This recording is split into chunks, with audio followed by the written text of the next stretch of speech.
Rafiq, what's up?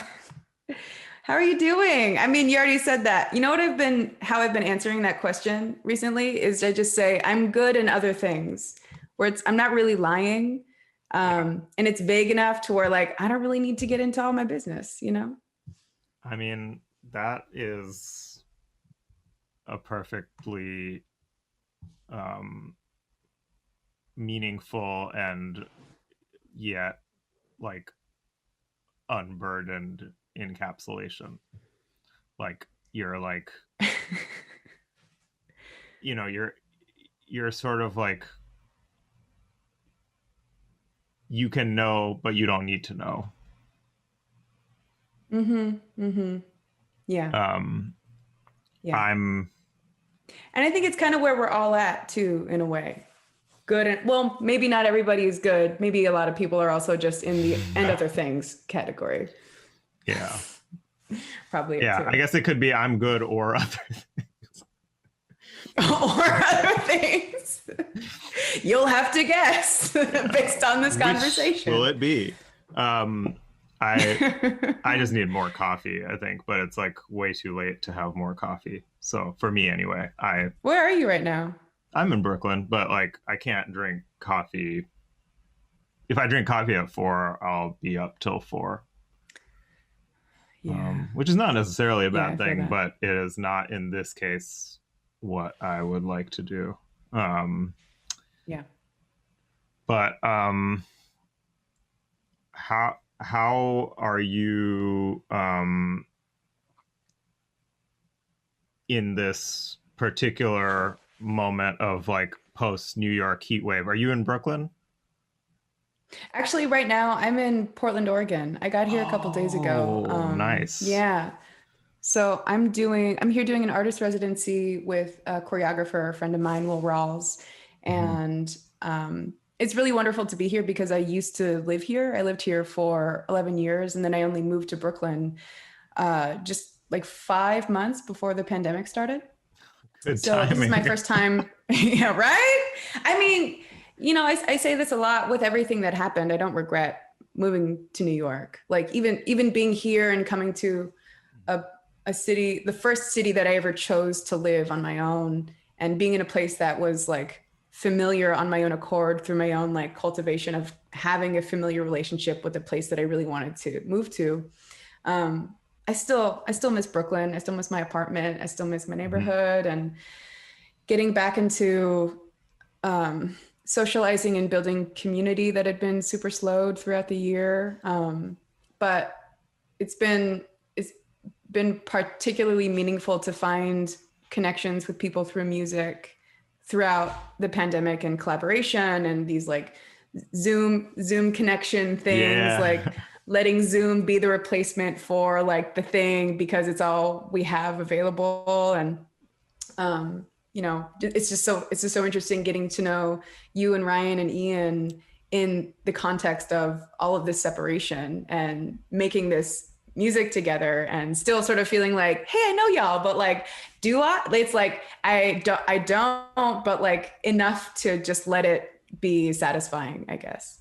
Yeah. I feel like the extent to which I know you through music is like as this incredible like and powerful inner voice that like speaks to me from a dream. Like it's just Oh my like God. the like the way that you sang on Sever is one of my favorite things that I've ever been a part of making. Like it's so I I feel like this is usually the case with you know, particularly when we work on things in Son Lux and I'm like the least involved in something that I'm Mm-hmm. able to like appreciate it as something that, because I didn't really like have to muck it up with my own contributions. But in this I case, wouldn't say, I would give you more credit because I remember on the calls that we had, maybe it was just one, it was like one sort of very chaotic FaceTime call because Apple decided to like really, really try to do something with their new format. No offense to Apple, they're whatever, who listening. cares? They're listening. There's just a laser that you just see. For everybody listening, there's a laser that has arrived on my forehead.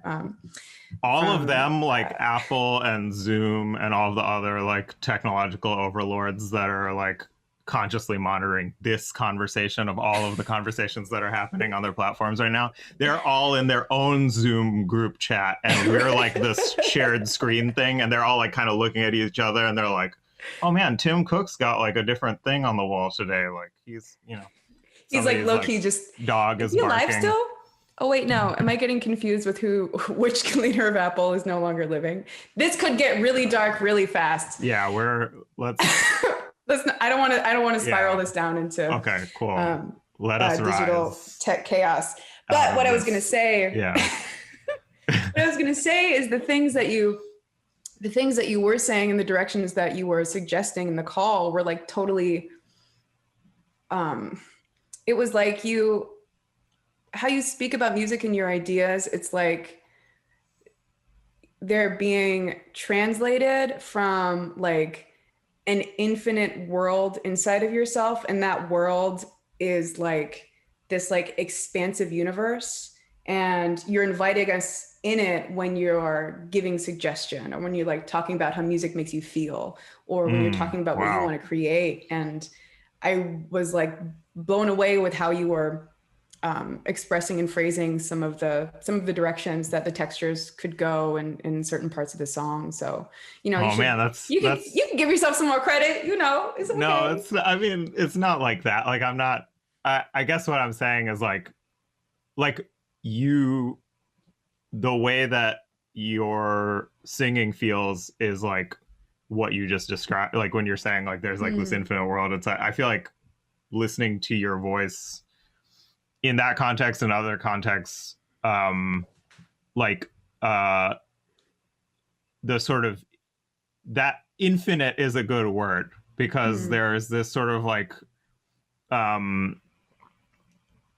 there's a degree to which like density can like approximate continuousness, you know. If you think about like even the way that this audio is being recorded or this video or whatever, it's all in like frames and samples and stuff like that, and it's like a bunch of little dots that are like our ears are like piecing together to be this line, you know. And I feel like in music there's a way to like harness density in such a way that it becomes like clarity, you know. And when I listen to your voice and the range that it conveys, you know, that is something that like always comes to mind for me, is like, how can something that has this much character and nuance like hit so directly, you know? And thank you. Yeah, I'm just really blown away and grateful to get the chance to talk to you today about other things also, but voice is like the sort of like loose overarching subject for this season, you know. And I think we can think about that in terms of like a physical manifestation, but also in terms of like a psychic or like metaphysical kind of like concept, and as a you know, a sort of personal intent or something, you know, as a like personal manifestation. So I want to see if we can touch a little bit on all of those things. Yeah, we can. You're speaking my language, homie. Oh, great. So I'm so glad. Whatever sort of like you know, before you go into an interview, you're like, am I gonna have the enough like information to share about what we're gonna talk about? But everything that you just described, I'm like, oh, okay, let's go there. I'm ready. Yeah, no, and I know that you have plenty to share on all of those subjects, so this is perfect. But I want to take it back. Do you remember, like, when did your relationship to your voice as something that was like, it doesn't have to be singing, but like, when did your expressive relationship to your voice begin? Can you pinpoint like a specific period of time or even an instance or something like that where you kind of became aware of it, or was it kind of more of a gradual thing? I think the awareness of it maybe began um, through my sort of obsession with voice actors for cartoons. When I was a kid, I just loved watching. I was just an indoor kid in Southern California who just like loved to watch cartoons too much, and found myself, doing voices, doing characters. Me and my family, particularly on my mom's side, they were all performers and singers. So kind of like being connected to and activated by voice and performance was just something that was so normal for me. Hmm. And then also I did musical theater summer camps as a kid. And so I've always had this history of using my voice to be like an immediate transmuter of emotion or experience. Mm-hmm. And even from a young age, I found that like performing was a way that I could finally have a container to just feel whatever I wanted to feel and have control over what I was feeling just through the act of performance, depending on the scene that was happening or the song that I was singing or how something needed to be emoted.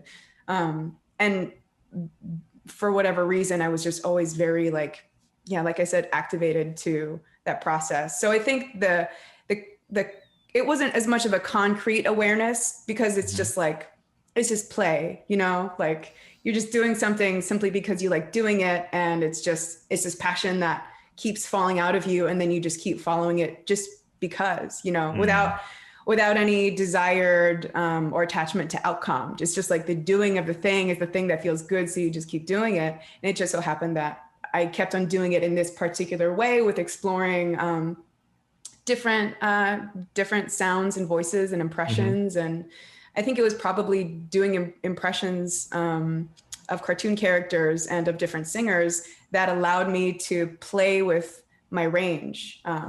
Because my upbringing in music was mostly just from performing and not from learning through academia.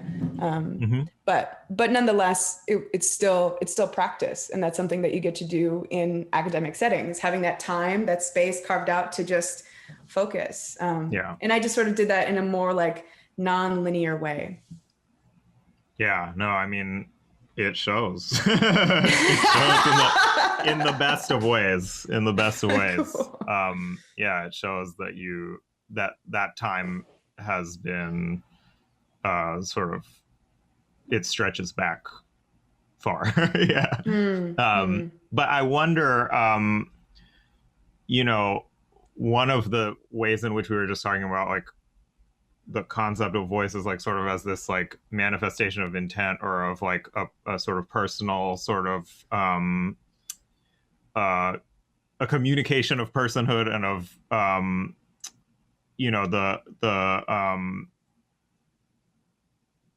I guess I'm using the word intent in this case to mean like your intention for how you wish to just be in the world, and there's something, like when we say like, oh, this person has a voice in music or this person has a voice on an instrument, in that context, we take it to mean that they're, or maybe I'm just saying I take it to mean that they're communicating something personal and honest enough, and that is a choice enough, or a series of deliberate choices enough to be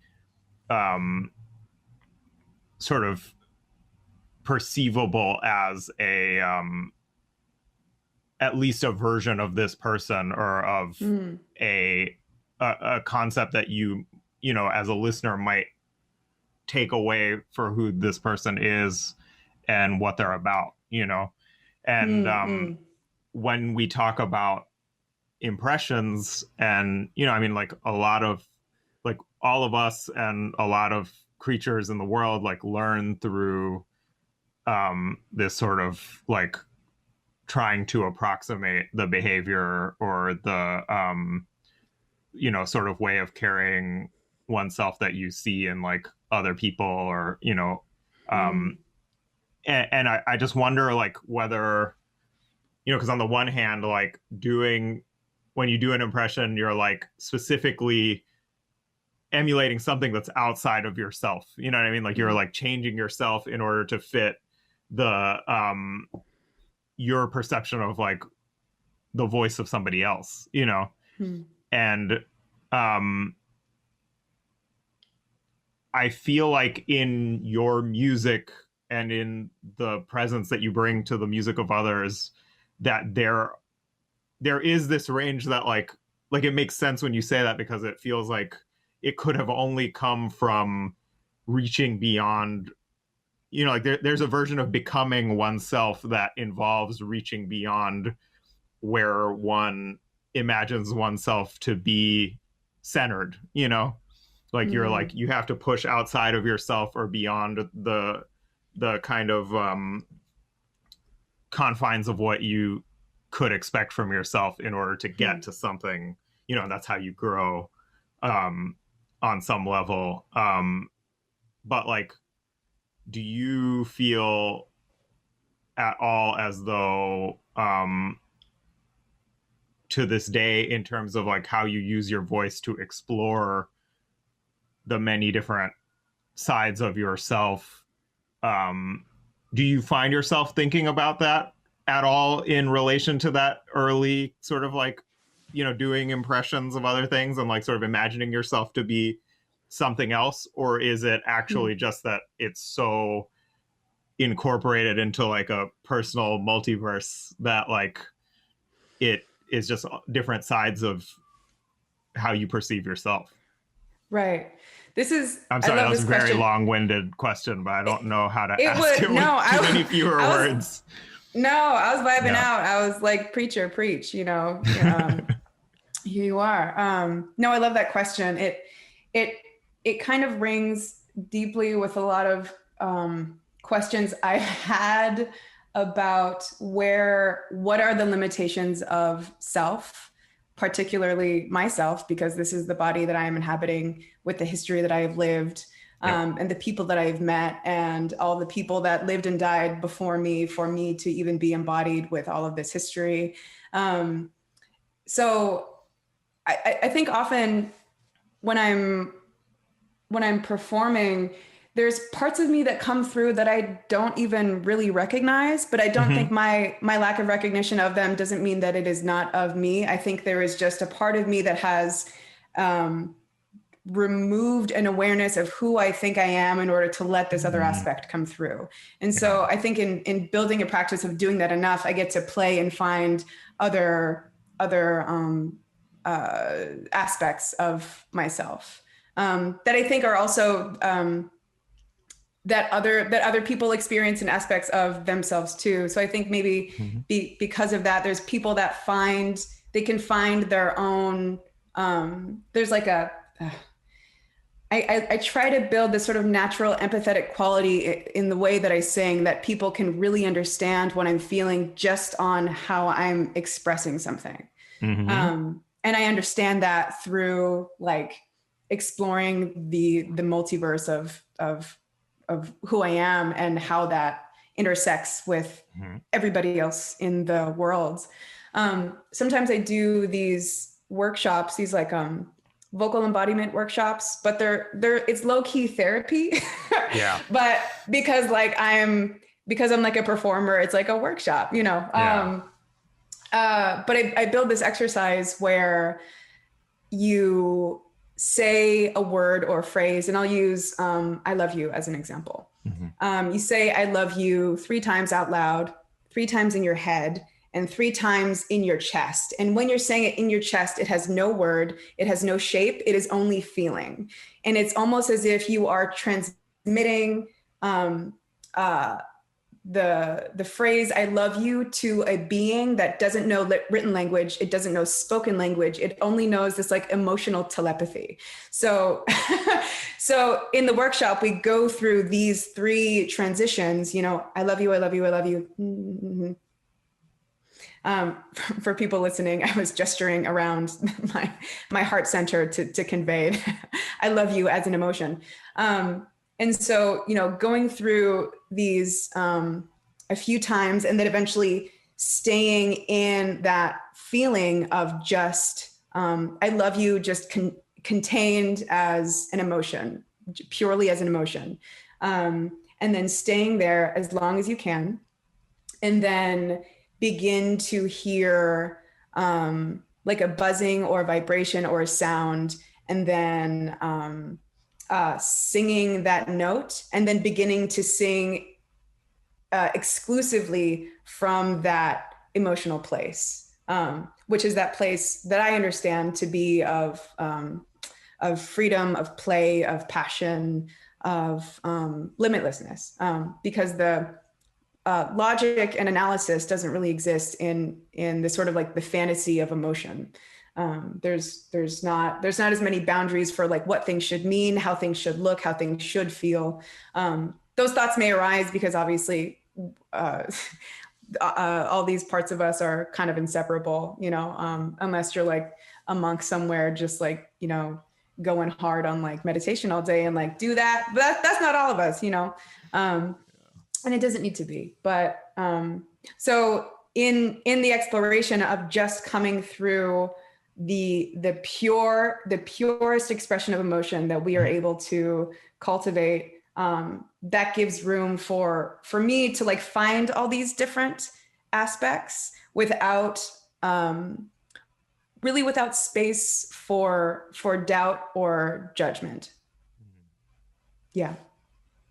Yeah. I don't know if that answered your question. No, very much. I mean, it also posed another, it revealed an assumption about my question that has to do with the idea that there is even like any thinking at all happening in those moments, or a desire to be analyzing what's happening in those moments. And like I think that that's also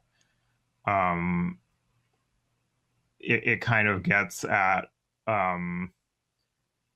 this aspect of like how we layer these expectations onto ourselves, and about how the things that we do might communicate to each other. You know what I mean? So like there is like an extent to which when I'm working on something, and I'm sort of like sculpting away at it, I like will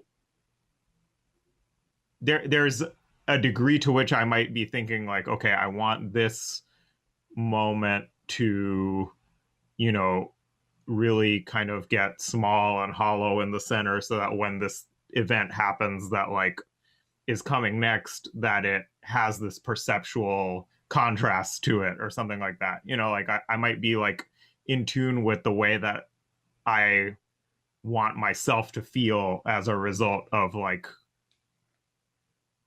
creating and then experiencing this sort of sound sculpture that I'm working on in a moment, but like I guess that's, because then that's using like some amount of like an analytical framework where I'm like very consciously thinking about how I might be feeling or how other people might be feeling when they experience a thing, and I wonder whether like in certain cases, whether that's describing, it's actually just a description of how I'm feeling in my body, and how I'm like essentially just like pushing buttons in favor of like getting closer to that feeling in my body, and I like, I'm always curious in terms of like the way that, we like delineate between logic and like this like unburdened kind of like experience, because for me sometimes I find that like it feels as though those two things are actually like, the fact that we perceive them as different sides of the same coin means that they're actually inextricably connected to each other, Absolutely. And I just wonder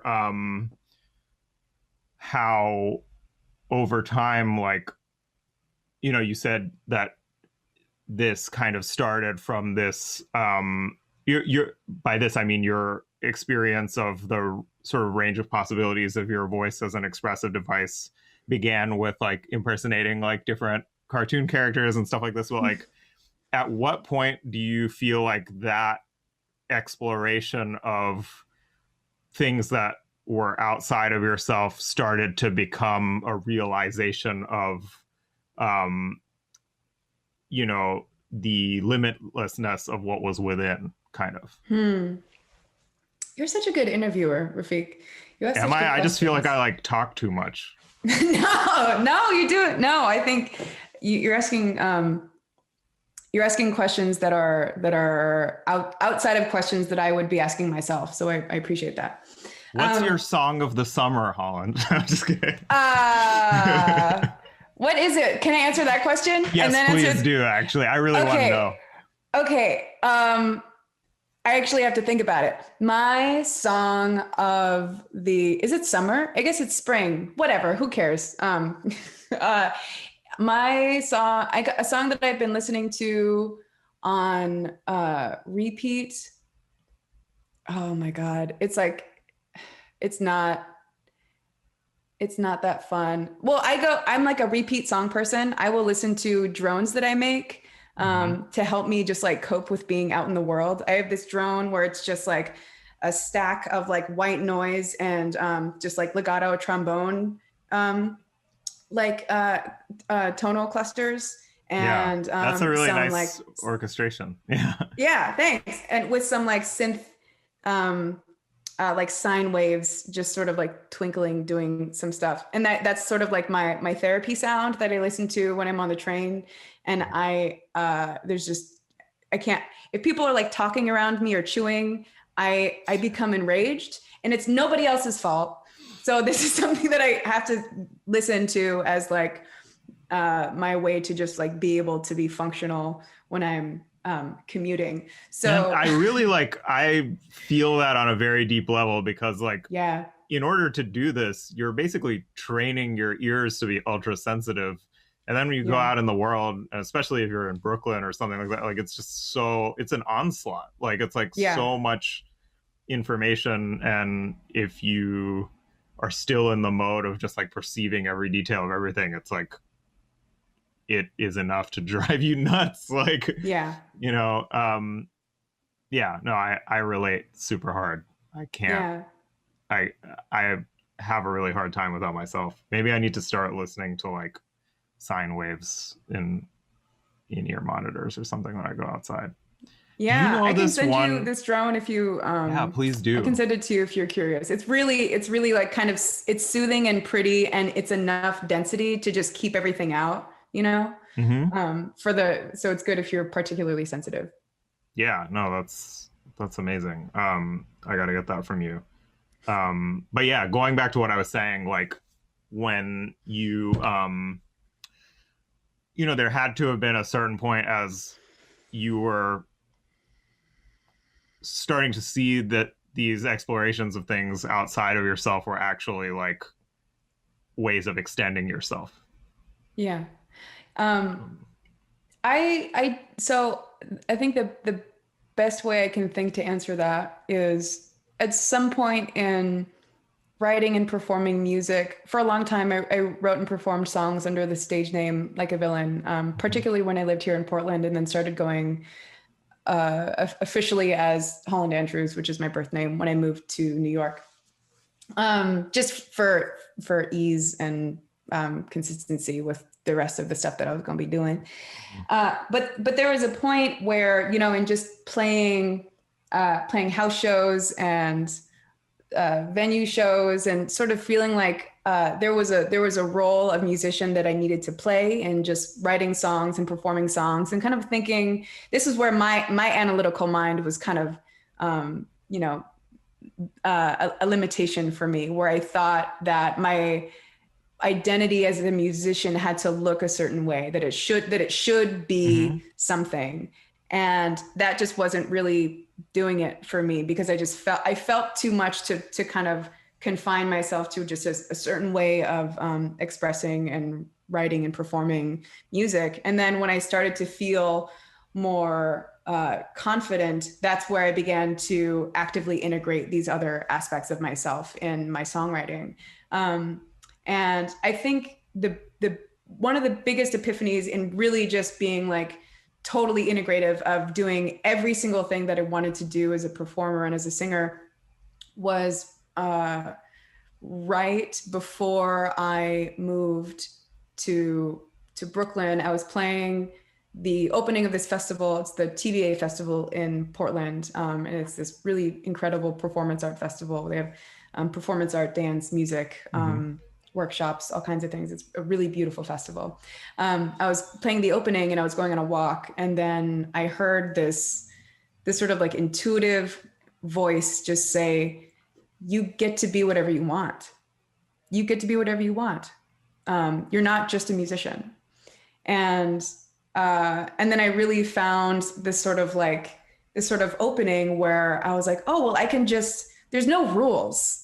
I mean, there's rules, but like a lot of them are just like made up, or we keep abiding by them because of some idea or some person or some like societal construct that we gave power to at some point. So we keep kind of appeasing to these like invisible, like these invisible groups of critiquers, you know?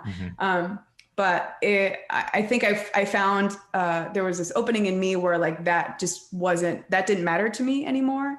And so just really going hard on doing every single thing that I ever wanted to do in performance and just doing it in every single context that I could. So there's moments in some of my improv performances where, I mean, like I'm doing a lot of gigs right now anyway, but, but when I was, you know, there'd be moments where I would start to make up stories that I had or make up conversations that I had between me and my therapist that like never actually happened, you know, or maybe they did. And then go right into making a bird sound, and then go right into building some vocal orchestration with clarinet, and then like serenading an audience into feeling like they can love themselves again, you know?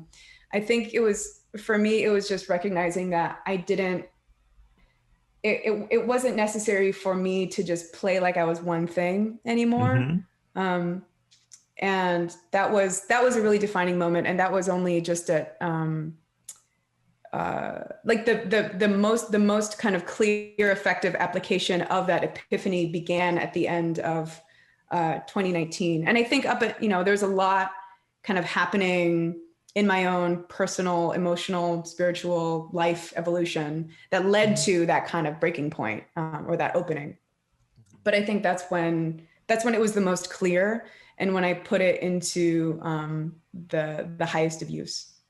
Yeah. Wow. And I mean, it's interesting that you sort of, the context in which you're expressing that is like one of, like, you don't have to just be a musician, you know, you can be anything that you want to be. But I'm kind of curious, like, there are, like, I've seen videos of your performances, but I've never seen you perform in person. And yet I feel like there is so much communicated through a recording that it's, you know, it's certainly like speaking without all of the other context, you know what I mean? Like, and I'm curious as to like whether that impulse to like burst outside of the frame and not be sort of like kept down by the constraints of any sort of form or packaging, depending on how you look at it, you know, whether those in some way are audible, you know, if the traces of those things are actually making them, you know, if you were blindfolded and all you had were your ears, like, can you hear it? I think I can when I listen to you, you know. I love that that reflection. I think I can hear it. I can kind of personally hear it in my last, in the EP that I released in February, because that was the first kind of like entire release where I did all of the production, I did all of the mixing. You know, my hands were on every single like atom of that EP. You guys, if you haven't heard this, for everyone who's listening to this, you have to go listen to this EP. It is so good. Like, stop what you're doing, put this on pause in case you want to hear what Holland has to say afterwards. I imagine you will, but go listen to it right now. I'm asking you to interrupt your attention being paid to this to like go do that, because it's really like totally incredible. And you know, it was definitely one of the things I heard over the course of the pandemic. In fact, the third piece on it was like the first thing that you played when we were all in that, you know, we were all in that Zoom thing with Bill Bertel, and you were like, yeah, like here, like listen to this one first, and we all put it on, and like just like silently, I felt like I looked at Ian at some point and observed that, like, because Ian and I have spent so many like thousands of hours together, like I could just see on his like face that he was having the exact same like experience of this that I was, which was just like total, like, it's just so great. It's so great, and it's so engulfing and like all encompassing, but in a way that has like so much contrast and texture inside of it. And it's really exciting. Like it's fun, you know, and especially like given that we're on this topic of voice right now, like it sort of feels like a, without necessarily setting out to do this, like a treatise on like so much of what's possible, you know, within like the range of a single instrument and you know, a single sort of mode of expression, even though that mode is like multitudinous, and that's the lesson, you know. But like, yeah, it's really, really great. But anyway, you were saying that like you felt like you, through making that, arrived at sort of like this fuller realization of who you could be. I certainly heard that in listening to it. I'm curious to learn more about that. Yeah. Thanks so much. That was such a thanks. I'm like trying, I mean, thank not to you. get emotional with gratitude. Amazing. Yeah. Yeah, I think it's really nice to hear that, because the only like kind of coming back to using like the emotion as the measure of the effectiveness of the thing that you're trying to create, that that EP was entirely that. And there was still, I mean, not that like analysis is not a part of that. Like I think when in balance with each other, when in harmony with each other, they make some of the most incredible work that could ever, you know, be made. And for me, being the only one doing everything, I didn't really, and my analytical mind is often just like critiquing more than probably what I feel like is useful. And I've spent a lot of time in my life just like healing my interior world and how my thought patterns are, and just really truly feeling like the more that I am able to have a sense of love within myself, the better art I get to make. And this EP is sort of coming from that, the realization of that truth, in being able to just allow the trust of the sort of like emotional universe just to take over. So yeah, hearing the reception of the EP being so positive is incredibly validating because so much of it is like kind of coming back to this idea of like which aspects of myself or other people and where do they intersect. And it's like, it's something that is for me and for everybody because I am not unique in like the profound emotional soothing that I need just to exist day to day in this world. Like this is a this is a through line that we all get to share. And it's I've sort of made it my goal or mission, but not really even not intentionally in that kind of way. Like I like doing it because it's like that. It's just like a choiceless thing. It's like, this is, you know, there could be other options, but I don't even know what they are because this is the one that just is, you know, this is where all the passion falls. Sure.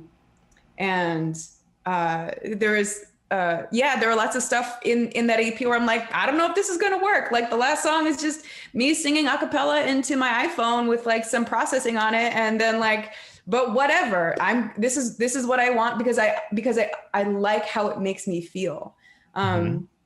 And just always letting that be the kind of default. Like if there is any doubt for like, well, what will people think? Or like, how will this be looked at by, you know, reviewers or whatever, just these sort of like natural things that can arise being an artist in today's society. These are just, you know, these are just aspects of the life that we get to live in, and which is okay.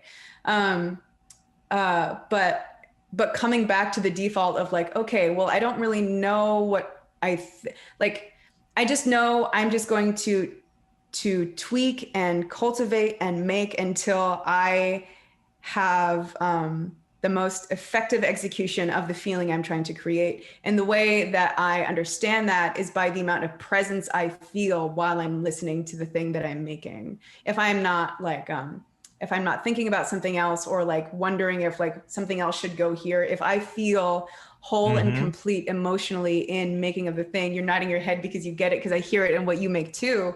That was just like the entire foundation of getting to do this EP and getting to do it without like it being filtered through anybody else. Not that I'm opposed to collaboration. Obviously, I love collaboration because then I get to grow along with these other kind of brilliant people that we're all orbiting around. But there's something to be said, like when it's you have to make every little decision, and that forces you to like consider everything, you know? Well, you don't have to, I guess, but I feel like I can tell that you did, you know? And it's just, no, I mean, that's incredibly powerful as like a way of, you know, like you have to be centered as it's inside of yourself in order to be the best collaborator you can with other people. And that's like true in music and in relationships and in everything, you know, and I just feel like I've been personally feeling that way lately where I'm like, I'm due for a check-in with myself, you know, like I need to like spend some time making things by myself and working on things by myself. So that's really exciting and inspiring for me to like hear about how that went for you. So I was talking to my friend Robert Alexander. I'm just gonna hype him for a second. He just won an Emmy for making that show The Shop on HBO. He's a homie and I love him so much. But something he was talking to me about, he's somebody that I talk to when I'm sort of needing some extra drive and motivation, because he's just like go like do the best you always, and which is great. Also like rest is important. Not that he doesn't recognize that, but I'm just going to say that for people listening. Something that he strives to do when he works on music is he's trying to making something that impresses himself. And that is something that resonates with me very deeply. I don't know exactly like what, and I think the thing that does make me feel like, oh, I've impressed myself is when, like what you said, Rafiq, is sort of like going beyond the limits of where you think you are, and then finding it there, and then bringing it into the thing that you're making, that it's sort of like, oh my God, this other aspect that like I reached for being further than what I expected of myself is like now here. And it's just like making me feel this feeling that is exponentially greater than what I could have imagined. So I really try to reach for that experience in pretty much everything that I do. But it also makes for like it can make for a lot of disappointment when I don't, when I don't like achieve that. Yep. Yeah. Yeah. I feel like I'm constantly like oscillating back and forth between like excitement and disappointment as an artist. Like it's just a binary. There's no in between. There's anxiety. Anxiety is the like middle point, you know, like it's like when you like get right in between those two things. It's right. Yeah. Oh my God. I think like, yeah, I mean, one other thing I wanted to ask you about was with regards to your experience, like producing yourself and working, you know, with your voice, like entering into the sort of spaces of the like,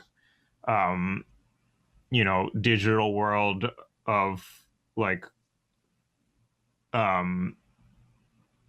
sort of organization of and treatment of like musical information. And as somebody who has such a strong kind of like deep connection to the way of like dealing with a physical interface, like, you know, with your voice and also the clarinet, like, how do you feel when you work with a computer? Does it just feel like another instrument to you? Does it feel different? Is it exciting and frustrating and some combination of those things? I feel like now I'm just asking leading questions, but I'm just curious, like, what your experience with that has been like, because yeah, like I also came to it after like having been somebody who like played an instrument as my primary way of, you know, and wrote music for other people who play instruments and who improvise and stuff like that, and like coming into making music with computers and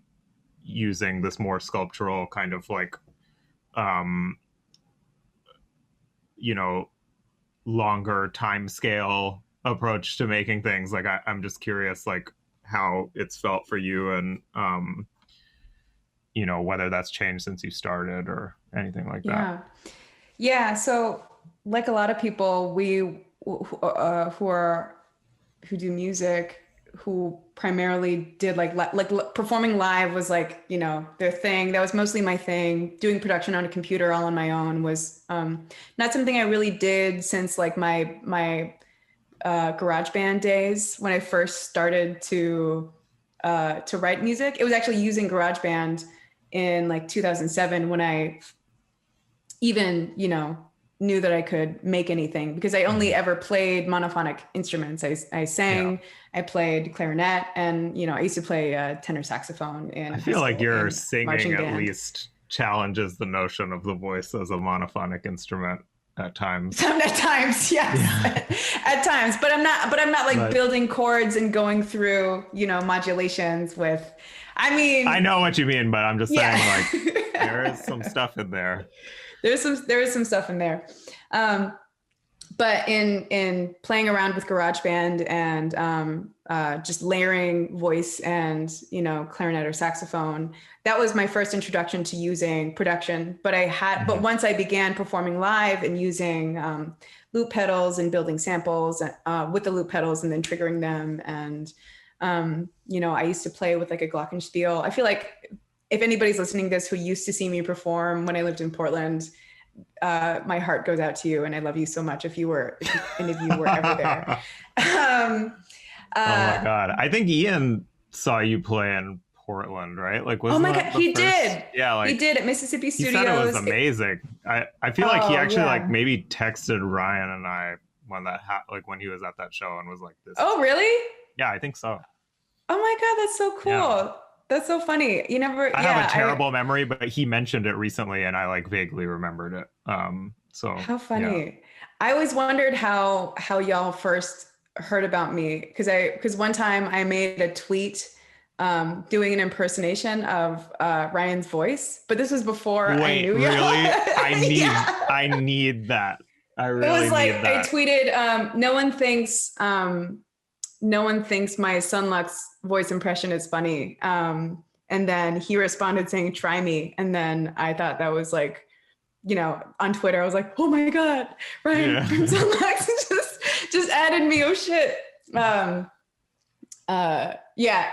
Anyway, but that was like way before, you know, that was before this whole saga began. Oh man, I need to see that. I definitely have my own, and I'm sure Ian has one too. Oh my God. What was the I feel question? like yours is probably better than ours though.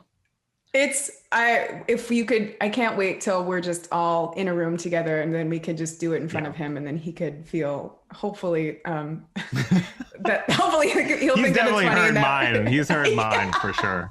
The joke, of course, is that I like cannot sing at all. So like, right. So I was lucky in that I already had this sort of introduction into using programs and writing through GarageBand, which is a very rudimentary program. Or at least it was at the time, you know, still is now, but it's great that so many people have access to get to write. Definitely. Yeah. And then using hardware and then performing and then live was just kind of the only way that I felt that freedom for so long. And then even recording albums was just like not really something I liked doing because I needed to find a replacement for the thing that I just loved doing so much, which was performing.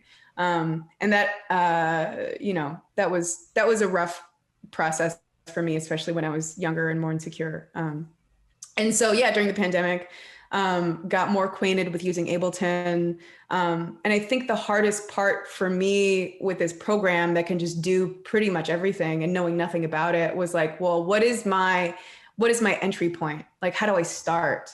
And I think once I found my kind of own unique way, because we all have our own unique ways of just like writing, doing production. You know, I'm sure if we look at anybody's like process, we're like, what? You do it that way? Yeah. I do it this way. And then you're like, you do it this way? But it's still like, I think that's just another cool like reflection of how we get to be ourselves and make our own sounds. Yeah. So the biggest hurdle was just going through the kind of like clumsiness of just like making shit that I knew was mediocre and that it wasn't like the full effect of my own spirit and sound. And I think that the EP at least was like the most effective full effect of my spirit and sound. And it just took a lot of practice to get there. But also coming back to like these drones that I making drones was also a way that was a very easy entry point. She's very like you said, like sculptural sound sculpture pieces that I would just make by layering every single sound that I wanted in there and then just automating them. And that was my process. It's incredibly tedious, and I hope that I find a faster way of working. But this is where I'm at right now, and it seems to be like bringing what I want. And there's still so much that I get to learn because it was really only during the pandemic that I started to like write with my computer and not having access to my pedals and being in a space where I can be loud and free. And then when I did finally have access to a space to be loud and free, I would record, my improvisations with my loop pedal, with my voice, and then bring those into the session and then play with those with the ways in which I was already learning how to write within Ableton. So, and I'm excited for that process to just continue expanding because I'm really only at the beginning of it, you know? Yeah. Yeah. Oh my God. I'm excited for that too. Yeah. Well, thank you so much. This has been a really wide-ranging conversation, and yet I feel like we're only scratching the surface. So we're gonna have to do this again sometime. We're gonna have to do it again. Yeah, when I'm in the van and we're all on tour together, just raging. That is definitely gonna be one way that it happens. But yeah, do you have anything coming up that you want to let people know about? It's also fine to have things coming up that you don't want to let people know about, or that you want to let people know that they can't know about, or any combination of those things. I don't really have I don't really, well, I have these, I do these phone call performances, and it's another one of those things where like it's disguised as one thing where really it's just therapy, just because Yeah. that's how I roll, you know. Just the choiceless decision to just like try to help people feel better. And I do these in these phone call performances. So if people are interested in booking one of those, I think by the time this is posted, I'll be up and running doing those again. I'm taking a little break right now because I'm doing this residency here in Portland. And also, I just want to say that pay attention to every single time you feel compelled to do something that will make you feel like you are expanding your sense of who you are. Like if you're curious about something like that, every single time that arises for you, follow it every time, and then really, really define like the specificity of that feeling. So every time it shows up, you know to follow it every single time, because it will never be wrong. It will never, ever, ever, ever, ever be wrong. So I think I just wanted to say that as well. Preach. Thanks so much, Rafiq. Yes. You're just so cool. I really love talking to you. I can't wait till we can chat again. Yeah, soon, I hope. Have a great rest of your trip out there, and until soon, hopefully. Yeah. Yeah, take care. Definitely. All right. Bye-bye. Bye.